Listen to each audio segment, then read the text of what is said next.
to stand up against cancer.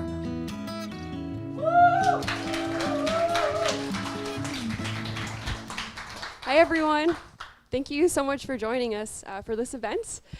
I'm really excited to share this little afternoon/evening with you guys. We're gonna have some inspirational speakers talking about their journeys with breast cancer, and then we're gonna have a night of, there's Josiane.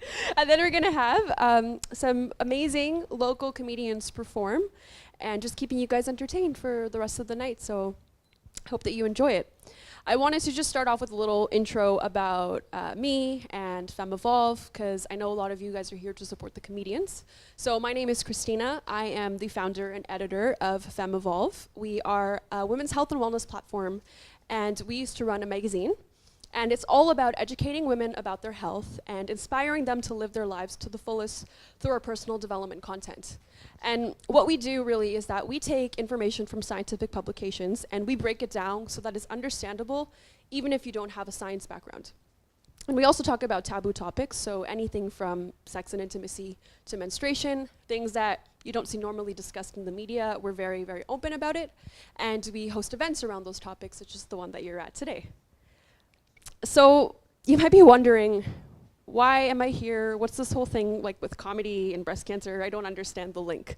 So it is a tribute to my aunt, and I'll be talking more about her story later on, but all of the tickets that you guys have bought, a portion of the proceeds are going to a foundation called Rethink Breast Cancer. And Rethink Breast Cancer is focused on support, education, and advocacy for young people who are either concerned about or diagnosed with breast cancer.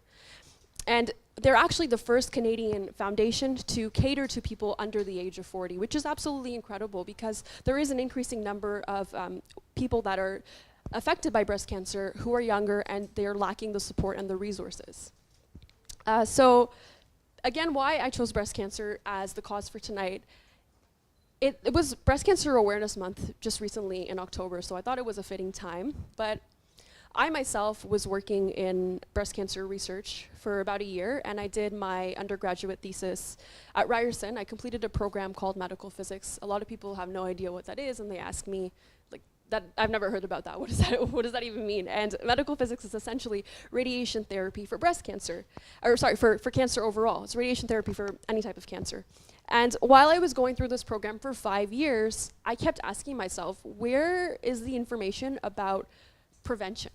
It's always about, let's give money to research and let's give money to treatment, but why don't we start at the root and talk to people about how to actually how to actually prevent the cancer from starting. Like, let's start educating people about that.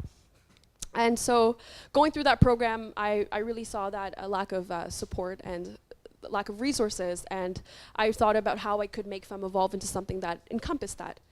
Aside from that, breast cancer itself is the most common cancer that affects women in Canada, and in 2017 alone, over 10,000 women were diagnosed with breast cancer in Ontario. So that's huge, and that's all coming from the Canadian Cancer Society statistics. So it's valid information, it's happening, and it needs to be spoken about, and it needs to be something that we're paying attention to, especially when you're younger, going for mammograms and that sort of thing. And I want to touch on really quickly, some of the speakers are going to talk about it, but I want to go really quickly over some of the risk factors for breast cancer, so things that you should keep in mind.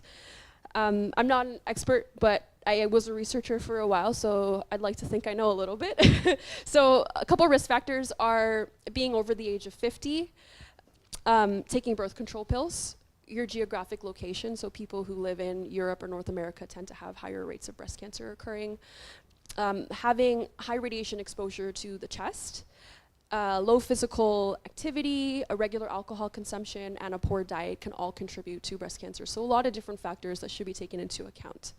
So I'd like to just start the next portion of the night with the breast cancer survivors actually coming up and sharing their stories. And I was really lucky because Rethink, the foundation that we're supporting tonight, connected me with these two lovely women, and they're so courageous. They're coming out to share their stories, and we're just here to celebrate that.